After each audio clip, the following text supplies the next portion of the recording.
Photons ഒരു സ്ലിറ്റിലൂടെ പോകുന്നു, അടുത്ത സ്ലിറ്റിലൂടെ പോകുന്നു. സോ നമ്മൾ ഒബ്സർവ് ചെയ്യുന്ന സമയത്ത് വി കൻ സീ ഫോട്ടോൺസ് എന്ന് പറയുന്നത് പാർട്ടിക്കിൾസ് ആണ്. Light is a particle.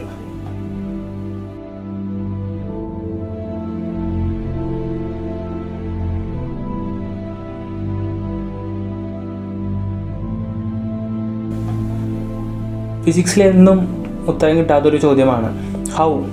നമ്മൾ ഒബ്സർവ് ചെയ്യുന്ന സമയത്ത് എന്തുകൊണ്ട് ഫോട്ടോൺസ് പാർട്ടിക്കിൾ സ്വഭാവം കാണിക്കാതെ ഒരു വേവ് നേച്ചർ കാണിക്കുന്നു? ഹൗ?